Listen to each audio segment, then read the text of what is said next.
नमस्कार, आप सभी का स्वागत है यूथ अध्ययन के चैनल पे। देखिए एक बार फिर से मैं आप सभी के बीच एसपी टीजीटी कमीशन 2025 के लिए जीके का पाठ 67 लेके आ चुका हूँ। पाठ 67 का जो पहला क्वेश्चन है कि हिमाचल प्रदेश की पाटलिखुल नदी के बारे में निम्नलिखित में से कौन सा सही है। तो हिमाचल प्रदेश में एक पाटलिखुल नदी है, तो पहले तो आपको यही पता होना चाहिए था कि जो पाटलिखुल नदी है हिमाचल प्रदेश के किस जिले में बहती है। तो पाटलिखुल नदी हिमाचल प्रदेश की कुल्लू जिले में बहती है। अच्छा, ऑप्शन ए यहाँ पे था कि रावी, यह रावी की सहायक है, तो रावी की सहायक तो नहीं होगी क्योंकि जो रावी है वो तो कुल्लू में बहती ही नहीं है। इसके अलावा यहाँ पे सतलुज की सहायक है, तो सतलुज की भी सहायक नहीं है, यह ब्यास की सहायक है। जी हाँ, क्योंकि ब्यास जो है वो ब्यास नदी जो कुल्लू जिले में है, आप जो जानते हैं, तो अब ब्यास की ये सहायक नदी है। तो पाटलिखुल ब्यास की सहायक नदी, ऑप्शन सी बिल्कुल सही हो जाएगा। चिनाब की सहायक है, चिनाब की भी नहीं है, तो ये तीन ऑप्शन गलत है। सही जो ऑप्शन था वो था ब्यास की सहायक नदी है, क्योंकि आपको पहले ही पता था कि ये कुल्लू जिले में बहती है पाटलिखुल नदी। ऐसे क्वेश्चन आपसे परीक्षाओं में पूछे जाएंगे। अच्छा, पाटलिखुल नदी ब्यास की सहायक है। ब्यास की बात करते हैं, ब्यास नदी का वैदिक नाम है आपका अर्जिकिया। बहुत बार पूछा गया है ब्यास का वैदिक नाम, तो अर्जिकिया ब्यास का वैदिक नाम है, और इसका जो संस्कृत नाम है वो है विपाशा। तो विपाशा इसका संस्कृत नाम है, और इसका जो वैदिक नाम है वो अर्जिकिया है। अगर ब्यास नदी की बात करें तो इसका जो उद्गम होता है, ब्यास नदी का उद्गम कहाँ से होता है, तो रोहतांग दर्रे से। तो रोहतांग दर्रे से क्या होता है, ब्यास नदी का उद्गम होता है। इस बात को भी आपने याद रखना है। अच्छा, क्वेश्चन पूछने वाला क्वेश्चन आपसे ये भी पूछ सकता है कि जो ब्यास नदी है उसकी कुल लंबाई कितनी है। तो ब्यास नदी की कुल लंबाई 256 किलोमीटर ये हिमाचल प्रदेश में कुल बहती है। और हिमाचल प्रदेश को ये मिर्थल, कौन सा नामक स्थान है, मिर्थल नामक स्थान को छोड़कर हिमाचल प्रदेश से कहाँ पे चले जाती है, पंजाब में चले जाती है। देखिए, ब्यास की बहुत सारी सहायक नदी है, लेकिन अगर ब्यास की सहायक नदियों की बात करें तो इसकी बहुत सारी सहायक नदियाँ हैं, जैसे कि पार्वती इसकी सहायक है, मलाना ब्यास की सहायक है, सोलंग ब्यास की सहायक है, मनालसू ब्यास की सहायक है, फोजल ब्यास की सहायक है, सरवरी ब्यास की सहायक है, देहर है, हंसा है, तिरतन है, जूणी है, सुकेती है, सोन है। ये सारी की सारी नदियाँ किसकी सहायक है, आपकी सरवरी है और मनालसू है। ये सारी की सारी ब्यास की सहायक नदियाँ हैं। अच्छा, हिमाचल की सबसे लंबी नदी कौन सी, तो हिमाचल की सबसे लंबी नदी सतलुज है, 320 किलोमीटर ये बहती है। बहुत बार क्वेश्चन पूछा जाता है कि जल घनत्व के हिसाब से हिमाचल की सबसे बड़ी नदी, तो जल घनत्व के हिसाब से हिमाचल की सबसे बड़ी नदी है चेनाब। अगर आप भी एचपी टीजीटी कमीशन की तैयारी कर रहे हो और आप भी हमारे बैच के साथ जुड़ना चाहते हो तो जुड़िए मात्र और मात्र 499 में। हम दे रहे हैं आपको लाइव प्लस रिकॉर्डेड क्लासेस। जो क्लासें लाइव आपको मिलेगी वो क्लासें रिकॉर्डेड भी आपको मिलने वाली है। देखिए, हमारा एक ही लक्ष्य है, मेरा एक ही लक्ष्य है कि ज़्यादा से ज़्यादा जो हमारे मिडिल क्लास फैमिली से जो संबंध रखते हैं उन तक, क्योंकि 10-10 और 5-5 7-7 हज़ार की फ़ीस आप साथ पे नहीं कर सकते। इसलिए मेरा एक मानना है कि आप 499 500 रुपये मंथ में पे कर सकते हैं, और यहाँ पे आपको जितने भी सब्जेक्ट है डिटेल में पढ़ाए जा रहे हैं। चाहे आप जेबीटी कमीशन की तैयारी कर रहे हो, टीजीटी कमीशन की तैयारी कर रहे हो, तो अगर आप हमारे साथ जुड़ना चाहते हो तो इस नंबर पे आप जरूर जुड़िए, 7876945409। और अलग अलग टीचर आपको अलग अलग लेवल से यहाँ पे अपने तरीके से, बहुत बेहतरीन तरीके से पढ़ा रहे हैं। अगला क्वेश्चन, और ऐसे ही क्वेश्चन कमीशन में पूछे जाएंगे कि which following place is not matched correctly with its district of Himachal Pradesh. मतलब कि हिमाचल का ऐसा कौन सा स्थान है जो अपने ज़िले के साथ सही सुमेलित नहीं है।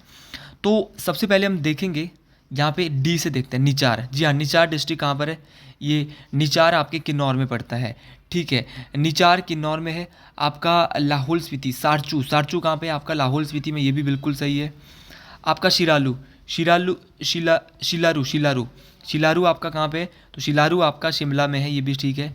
खंडराला, तो खंडराला भी कहीं शिमला के आसपास है, लाहौल स्पीति में नहीं है, तो ऑप्शन ए बिल्कुल सही हो जाएगा। तो ऐसे चीज़ों को आपको मिलाना है। जैसे कि शिमला में एक जगह कोटखाई, तो सीधा क्वेश्चन आ सकता है कि कोटखाई उपमंडल कहाँ पे है, तो कोटखाई उपमंडल कहाँ पे है, तो कोटखाई उपमंडल शिमला में। रोडू उपमंडल कहाँ आता है, ये भी शिमला में आता है। रामपुर उपमंडल किसके अंतर्गत आता है, शिमला के अंतर्गत आता है। जुब्बल किसके अंतर्गत आता है, तो जुब्बल भी शिमला के अंतर्गत आता है। तो ऐसे आपको चीज़ों को याद रखना है। जैसे कि आपसे पूछा जाएगा केलोंग एक उपमंडल है, कहाँ आता है, तो केलोंग सबको पता है लाहौल स्पीति का हेडक्वार्टर है। केलोंग कहाँ का, एलएस का, लाहौल स्पीति का।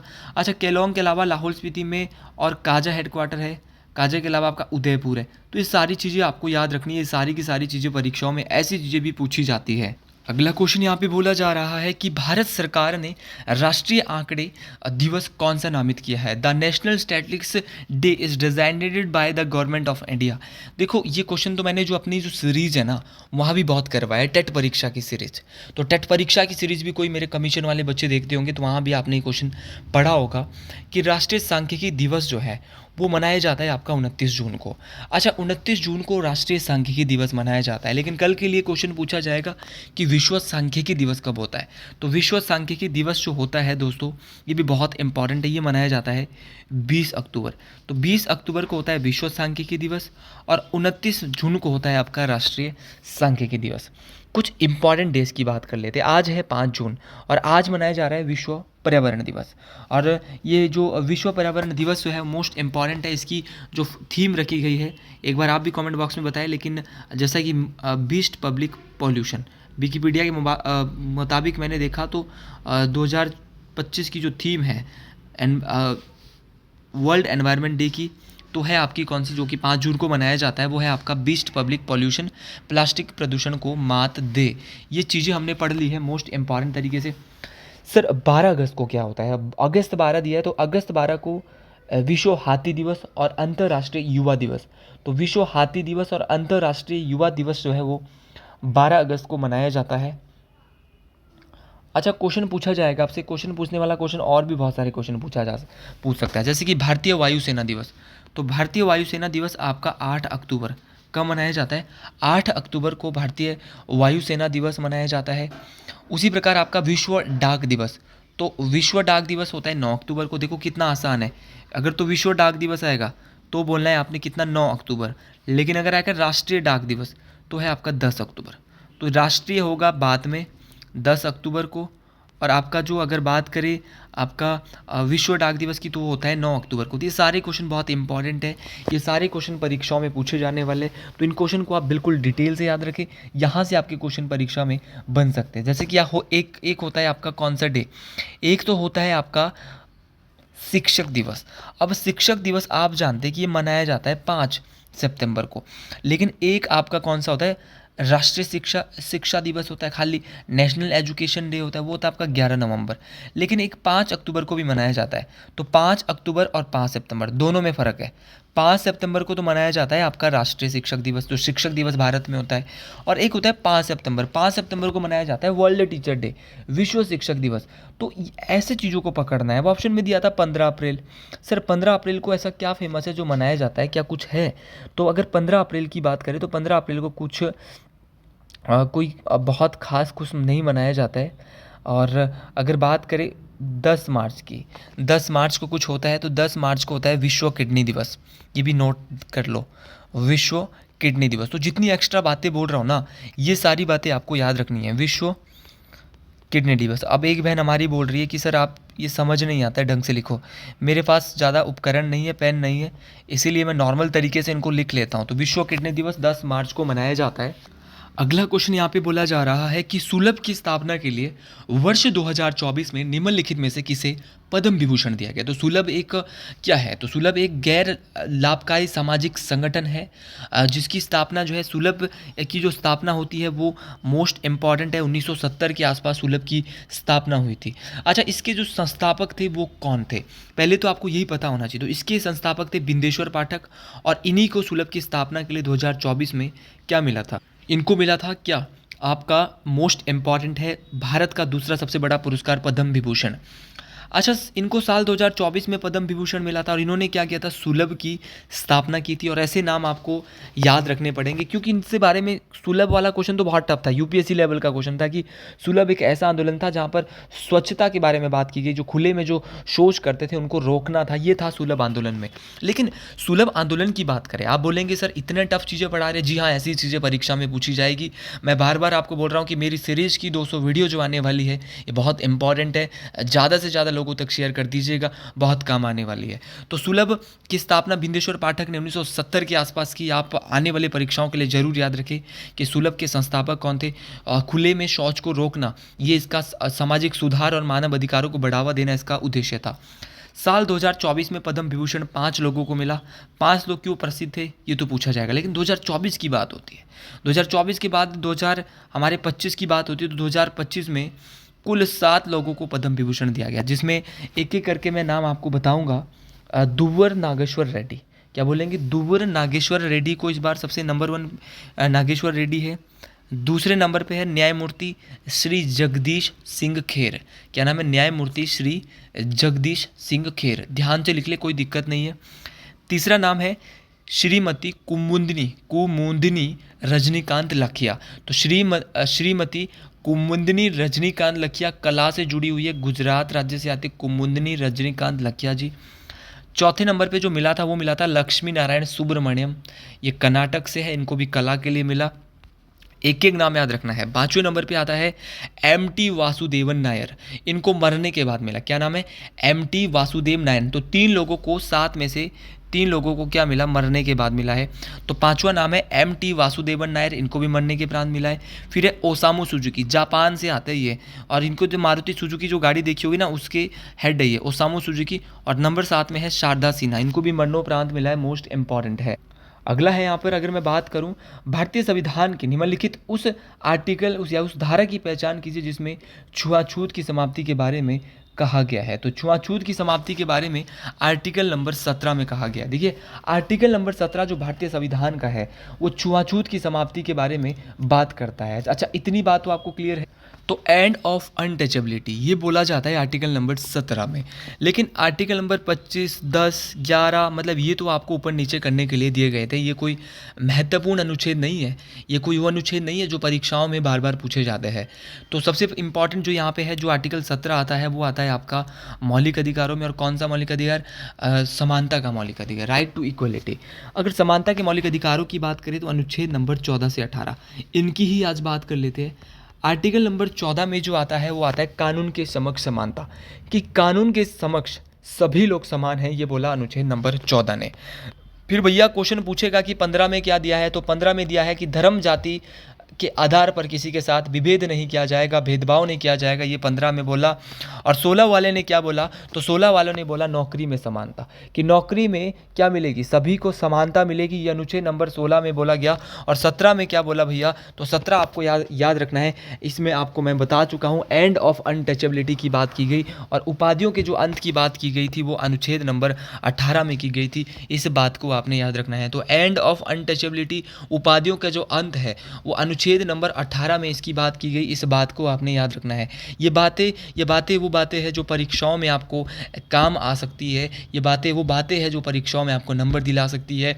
6 से 14 वर्ष के बच्चों के लिए निःशुल्क शिक्षा का जो अधिकार है, कितने से कितने? तो याद रखना, जो 6 से 14 साल के बच्चे होते हैं इनके लिए जो भैया निःशुल्क शिक्षा के अधिकार की बात की गई है वो भारतीय संविधान के आर्टिकल नंबर 21 के ए में बोली गई है। और भारतीय संविधान का अब क्वेश्चन पूछने वाला क्वेश्चन परीक्षा में क्या पूछता है कि भारतीय संविधान का जो 21 का ए है, 21 के ए में क्या दिया है? तो 21 के ए को जोड़ा गया है 86वां संविधान संशोधन, 86th कॉन्स्टिट्यूशनल अमेंडमेंट 2002 के तहत इसको जोड़ा गया है। और दूसरी बात आपको भैया याद रखनी है कि इसमें 6 से 14 वर्ष के बच्चों के लिए निःशुल्क शिक्षा की बात की गई है। अच्छा, 14 वर्ष से कम आयु के बच्चे कारखानों में कार्य नहीं कर सकते, ये अनुच्छेद नंबर 24 बोलता है कि आप 14 वर्ष से कम उम्र के बच्चों पर आप जो है वो श्रम पर रोक है, आप उनसे कार्य नहीं करवा सकते। ये बात यहाँ पर बोली गई है आपके किस में? आर्टिकल नंबर 24 में। उसी प्रकार हमारा आर्टिकल नंबर 40 बोलता है ग्राम पंचायतों का गठन, कि ऑर्गेनाइजेशन ऑफ ग्राम पंचायत, अनुच्छेद नंबर 40। और अगर बात करें अनुच्छेद नंबर 44 की तो इसमें समान नागरिक संहिता, यूनिफॉर्म सिविल कोड की बात की गई है। और अगर आपको मेरी वीडियो सच में अच्छी लगती है तो एक बार स्टोरी और इसको शेयर ज़रूर कर दीजिएगा। जिसने व्हाट्सएप पे स्टेटस नहीं लगाया वो भी लगा दीजिएगा, क्योंकि भैया आपके शेयर करने से ही हमको मोटिवेशन मिलता है, आपकी वजह से इतने सारे सब्सक्राइबर। देखिए कहाँ 1 साल पहले जो है मेरे 1000 सब्सक्राइबर थे और आपने इतने जल्दी जो है यहाँ तक पहुँचा दिया है। तो ये आप सब लोगों का प्यार है, उसके लिए मैं दिल की गहराइयों से आप सभी लोगों का धन्यवाद करता हूँ। देखो अनुच्छेद नंबर 48 के ए में क्या दिया है, कल के लिए एग्जामिनर पूछ सकता है। तो 48 के ए में पर्यावरण के संरक्षण की बात की गई है। और अगर बात करें अनुच्छेद नंबर 51 की तो 51 में अंतर्राष्ट्रीय शांति एवं सुरक्षा की बात की गई है। तो ये सारे क्वेश्चन बहुत इंपॉर्टेंट है सर, बहुत इंपॉर्टेंट क्वेश्चन को हमने पढ़ लिया। अब चलो भैया आगे, लेकिन उससे पहले देखेंगे 51 का ए। 51 के ए में है आपके मौलिक कर्तव्य, जो कि 42वें संविधान संशोधन 1976। तो 51 का ए जो जोड़ा गया है वो 42वां संविधान संशोधन 1976 के तहत जोड़ा गया है। गलती करने की गुंजाइश ना के बराबर होनी चाहिए, तो ये आपको बिल्कुल याद रखना है, मोस्ट इंपॉर्टेंट है। अगला क्वेश्चन है कि राज्य पुनर्गठन एक्ट 1956 कितने राज्यों की सिफारिश की? तो देखिए जो राज्य पुनर्गठन अधिनियम 1956 था, इसमें जो है वो कितने राज्यों को जो है वो सिफारिश की? तो 14 राज्यों की इसमें सिफारिश की गई थी। और आपको ये भी पता होना चाहिए कि जो राज्य पुनर्गठन आयोग है, जिसको आप एसआरसी के नाम से जानते हैं, इसका जो गठन हुआ था वो 22 दिसंबर 1953। तो याद रखना है 22 दिसंबर 1953 को क्या हुआ था, तो गलती करने की आवश्यकता नहीं होनी चाहिए भाई। तो 22 दिसंबर 1953 को राज्य पुनर्गठन आयोग की स्थापना होती है और इसका गठन किया जाता है। इसकी अध्यक्षता फजल अली न्यायमूर्ति किसके द्वारा की गई थी, फजल अली। और इनके साथ राज्य पुनर्गठन आयोग में 2 व्यक्ति और थे, एच कुंजरू और के एम पानीकर। तो एच कुंजरू और के एम पानीकर, तो के एम पानीकर और एच कुंजरू जी क्या थे, ये दोनों के दोनों आपके जो राज्य पुनर्गठन आयोग था उसके क्या थे, संस्थापक। और राज्य पुनर्गठन आयोग एग्जैक्ट आपको पता होना चाहिए 22 दिसंबर 1953 को इसका गठन किया गया था। मोस्ट इम्पॉर्टेंट है। और इन्होंने सिफारिश को ये 1955 में आगे ले गए। तो सब बहुत सारी बातें इसमें हुई थी। इसमें 14 राज्यों और 6 केंद्र शासित प्रदेशों को विभाजित करने और राज्य सरकारों के अधिकार में परिवर्तन लाने के लिए लाया गया। क्वेश्चन पूछा जाता है कि जो ये 7वां संविधान संशोधन है हमारे देश का, तो 7वां संविधान संशोधन किससे जुड़ा है, तो 7वां संविधान संशोधन भी राज्य पुनर्गठन अधिनियम के साथ कहीं ना कहीं जुड़ा हुआ है, ये भी आपको याद रखना है। अगला क्वेश्चन है कि डैन्यूब नदी किन की सीमा बनाती है, तो डैन्यूब नदी की बात करें तो ये सीमा बनाती है आपके, वैसे ये बहुत सारे 10 देशों का सीमा बहती है। जर्मनी से बहती है, ये ऑस्ट्रिया से बहती है, ये आपके स्लोवाकिया से बहती है, हंगरी से बहती है, क्रोएशिया से बहती है, बुल्गारिया से बहती है, रोमानिया। देखो जर्मनी और तुर्की की सीमा नहीं बनाएगी क्योंकि तुर्की और जर्मनी यहाँ पर नहीं है, इसकी सीमा नहीं बना रही, ना इसके साथ टच हो रही है। ये सिर्फ और सिर्फ ना यूक्रेन और फिनलैंड की बना रही है, ये भी बिल्कुल नहीं बना रही। इटली और स्पेन की भी नहीं बना रही, इटली और स्पेन के साथ इसकी सीमा ही नहीं छूती है। इसकी सीमा जर्मनी से छूती है, यहाँ पर जो ऑप्शन में दिया बुल्गारिया और रोमानिया। तो बुल्गारिया और रोमानिया की सीमा बनाती है डैन्यूब नदी। इसके अलावा ये किन किन देशों के साथ अपनी सीमा बना रही है डैन्यूब नदी, तो जर्मनी हो गया नंबर 1, नंबर 2 पे बुल्गारिया, नंबर 3 पे रोमानिया, नंबर 4 पे हंगरी, नंबर 5 पे क्रोएशिया। भाई याद रखना है, कमीशन में ऐसे क्वेश्चन आएंगे, आप आसान मत सोचिए। और ये क्वेश्चन पेपर जो है वो कमीशन का ही है, पीजीडी कमीशन का। सर्बिया, बुल्गारिया, रोमानिया, मालदोवा और यूक्रेन, ये सारी चीज़ें आपको याद रखनी है। मैं कोई ऐसी वैसी चीज़ें नहीं लाता, मैं बच्चों के लिए काम करता हूँ, तब जाके आपको इतना अच्छा कंटेंट प्रोवाइड होता है। डैन्यूब नदी कहाँ से निकलती है, तो डैन्यूब नदी ब्लैक फॉरेस्ट से, जर्मनी के ब्लैक फॉरेस्ट से निकलती है, 10 देशों के साथ अपनी सीमा बनाती है। और डैन्यूब नदी के पास एक शहर है जिसका नाम है, मोस्ट इम्पॉर्टेंट है, उसका नाम है दोनाउ एशियनगन। तो दोनाउ एशियनगन शहर जो है वो किस नदी के पास है, डैन्यूब नदी के पास है, मोस्ट इम्पॉर्टेंट है। अच्छा, डैन्यूब की कुछ सहायक नदियों की बात कर लेते हैं। डैन्यूब की कुछ सहायक नदियों की बात करते हैं, तो डैन्यूब की बहुत सारी सहायक नदी है सर। अगर डैन्यूब की लंबाई की बात करो तो 2857 मीटर इसकी लंबाई है। और डैन्यूब की बहुत सारी सहायक नदियां हैं, जैसे कि आपका डैन्यूब की अगर सहायक नदियों की बात करता हूं तो मोस्ट इंपॉर्टेंट इसकी सहायक नदी है ड्रावा। तो ये क्वेश्चन आ सकता है, ड्रावा किसकी सहायक है, तो ड्रावा डैन्यूब की सहायक नदी है। ड्रावा के साथ सावा, ड्रावा, तिस्जा,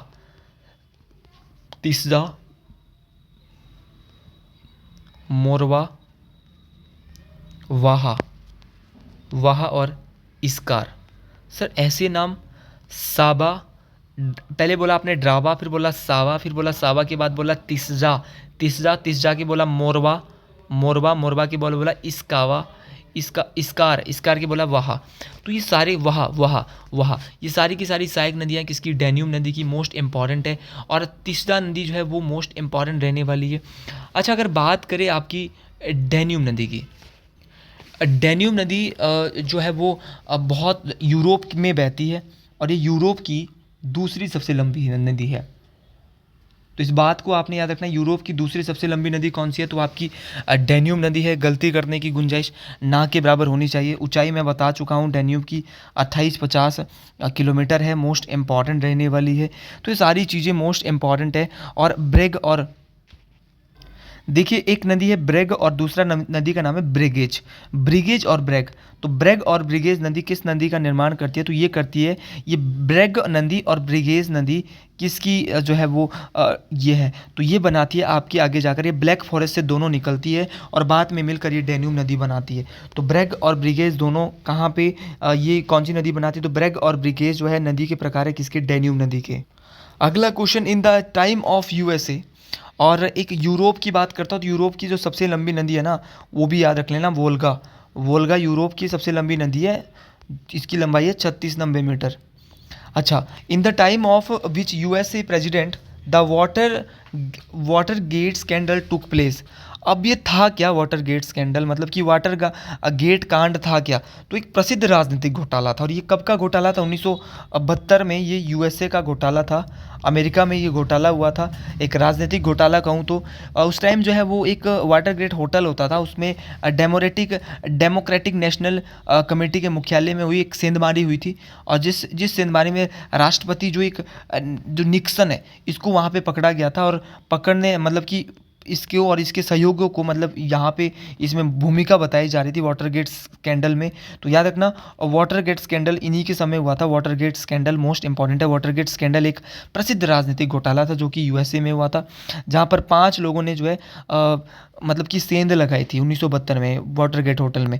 तो मतलब ये मोस्ट इम्पॉर्टेंट है। और इन लोगों को, जिन्होंने इसके बाद रिचर्ड निकलसन ने क्या दिया था, ये हम अमेरिका के राष्ट्रपति थे, इन्होंने 1974 में अपने पद से इस्तीफा भी दे दिया था। तो ये सारे क्वेश्चन देखो, ऐसे क्वेश्चन हमने सुने नहीं होते हैं, पहले नहीं सुने होते हैं, लेकिन ये सुनना होता है। अमेरिका के यूएसए के पहले राष्ट्रपति आपके कौन है? तो वो जॉर्ज वाशिंगटन साहब है। इनके बारे में तो बिल्कुल भी गलती नहीं करना है।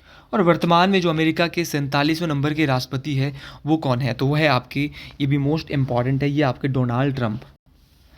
आज का आखिरी क्वेश्चन की नॉर्थ अटलांटिक ट्रीटी ऑर्गेनाइजेशन, इसके बारे में तो भाई देखो बहुत बार मैं टेट परीक्षाओं में बहुत आसान वे में बताते रहता हूँ। ये नॉर्थ अटलांटिक ट्रीटी ऑर्गेनाइजेशन का मुख्यालय कहाँ पर है? तो इसका मुख्यालय ब्रुसेल्स, बेल्जियम में है। इसकी स्थापना अप्रैल 1949 को हुई थी। एग्जैक्ट आप बताएंगे क्योंकि बहुत बार मैं आपको बता चुका हूँ मोस्ट इम्पॉर्टेंट तरीके से।